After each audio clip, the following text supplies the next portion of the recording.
Hi అండి, good morning. చాలా రోజుల తర్వాత వీడియో చేస్తున్నాను.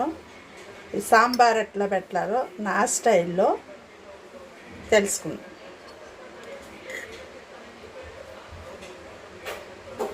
ఒక గ్లాస్తో కందిపప్పు తీసుకున్నాను.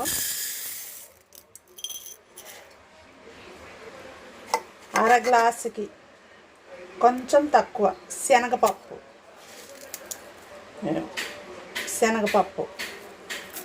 తీసుకున్న.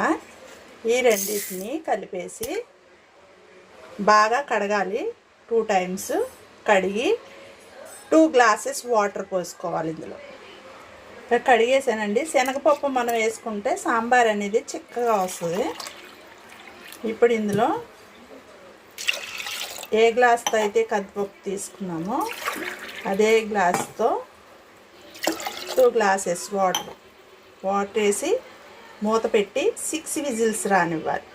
గ్లాస్ పప్పుకి 2 పెద్ద నిమ్మకాయ సైజు చింతపండు తీసుకుని నానబెట్టుకుందాం. నీళ్లు పోసుకుని నానబెట్టుకుని పక్కన పెట్టుకుందాం.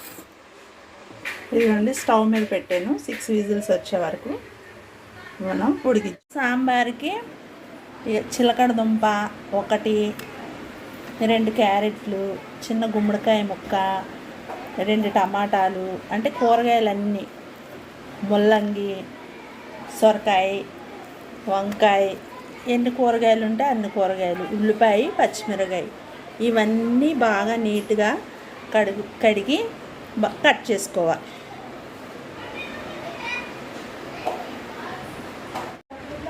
పప్పు అయితే ఉడికిపోయిందండి. దీన్ని బాగా చల్లారనివ్వాలి. చల్లారినాక మిక్సీ పట్టుకోవాలి. ఇక అన్ని ముక్కలు కోసానండి. ఇక ఉల్లిపాయలు ఇలా కోసుకోవాలి. ఇంత ముక్కలు కోసుకోవాలి. అన్నీ ఇక చిన్న ముక్కలు కోసుకోవాలి.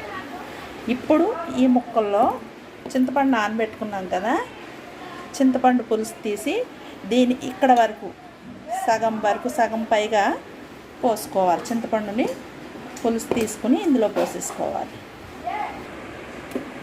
ఇవన్నీ ఇలా తీసుకుని వడగట్టుకుని చక్కగా పోసుకోవాలి.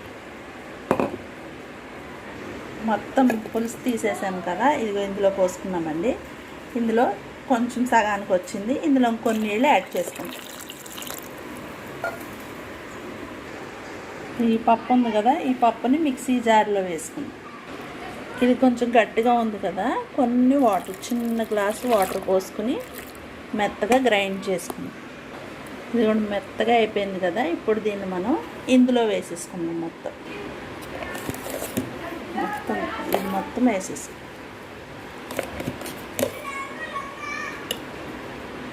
ఇప్పుడు ఇందులో కొంచెం కరివేపాకు, మునగాకు హెల్త్కి చాలా మంచిది. విడిగా అయితే తినరు కదా, సాంబార్లో వేస్తే తినేస్తారు పిల్లలు. బాగా కడిగి కొంచెం మునగాకు వేసాను. ఇప్పుడు ఇందులోకి ఉప్పు చూసుకుని వేసుకోవాలి. అలాగే కారం ఒక 3 teaspoons వేస్తున్నాను. ఆల్రెడీ పచ్చిమిర్చి వేసాను కదా, 3 teaspoons. ఇది పసుపు, ఇందులో ఆల్రెడీ పసుపు కూడా కొంచెం చిటికెడు పసుపు కూడా యాడ్ చేశాను. ఇవన్నీ మిక్స్ చేసుకుని దీన్ని పొయ్యి మీద పెట్టుకోవాలి. స్టవ్ మీద పెట్టాను. ఇప్పుడు ఇవన్నీ మిక్స్ చేసుకుందాం. ఇందులో పప్పు ఉంది కదా, పప్పు వేసాం కదా, ఆ పప్పు బాగా మిక్స్ అయ్యేలాగా గరిటతో తిప్పుకుందాం.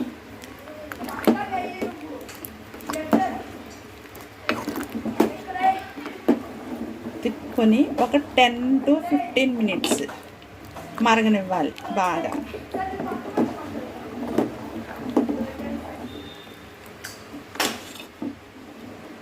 చూసారా, ఇలా మరుగుతుంది, మంచి స్మెల్ వస్తుంది.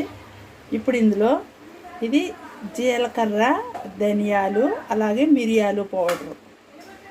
ఇంతకుముందు మీకు వీడియో తీసి పెట్టాను చికెన్లో ఫ్రైలోకి అది వేసుకోవడానికని. ఇది 2 spoons వేసుకుంటున్నాం. జీలకర్ర, ధనియాలు, మిరియాలు 3 కలిపి మిక్సీ పట్టిన పౌడర్ ఒక 2 spoons. ఇది ఇంగువ, కొంచెం ఇంగువ మరిగేటప్పుడు వేసుకుంటే మంచి స్మెల్ వచ్చింది. చిన్న సైజు బెల్లం ముక్క, అట్లానే 2 స్పూన్స్ ఇది సాంబార్ పౌడరు. ఇది మనం ఇంట్లో తయారు చేసుకునేదన్నా వేసుకోవచ్చు, లేదా బయట తెచ్చుకుని వేసుకోవచ్చు. ఇదైతే నేను ఇంట్లో తయారు చేసిందండి. సాంబార్ పౌడర్ ఒక 2 స్పూన్స్.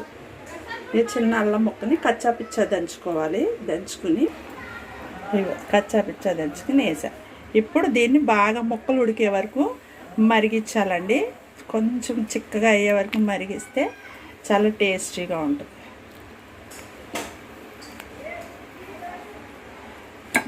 బాగా మరగనివ్వాలి. ఉప్పు సరిపోయిందా లేదా చూసుకుని ఉప్పు వేసుకోవాలి. బాగా మరుగుతుంది. ఇక ముక్కలు కూడా ఉడికిపోయినాయండి. ముక్కలు మెత్తగా ఉడికిపోయాయి. ఇప్పుడు దీనికి తాలింపు వేసుకుందాం. ఫైనల్ పెనం పెట్టాను. పెనం పెట్టి ఒక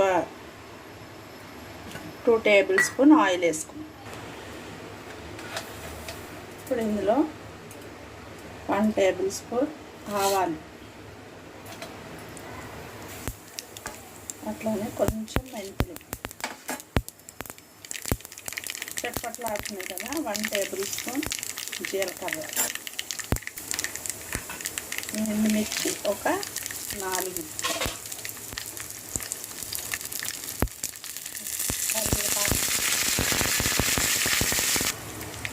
ఇవి బాగా వేయించుకోవాలి. వేగిపోయింది. ఇప్పుడు స్టవ్ కట్టేసాను. ఇందులో మళ్ళీ కొంచెం ఇంగువ, ఇందాక ఆల్రెడీ కొంచెం వేసాం కదా, ఒక చిటికెడు ఇంగువ ఇందులో వేసి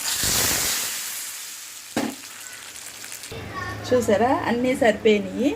ఇప్పుడు ఫైనల్గా కొత్తిమీర అయిపోయింది. సాంబార్ అయితే రెడీ అయిపోయింది. ఇప్పుడు స్టవ్ కట్టేసుకొని గిన్నెలోకి తీసుకుంటాం. ఇదిగోండి వేడి వేడి సాంబారు ఇడ్లీలోకి, వేడి వేడి అన్నంలోకి చాలా బాగుంటుంది. ఇదిగో పొగలు కక్కుతుంది. ఇది టేస్టీ సాంబార్ రెడీ అయిపోయింది. హోటల్ స్టైల్ సాంబార్ రెడీ అయిపోయింది. నచ్చినట్లయితే లైక్ చేయండి, కామెంట్ చేయండి, షేర్ చేయండి. Thank you. Bye bye.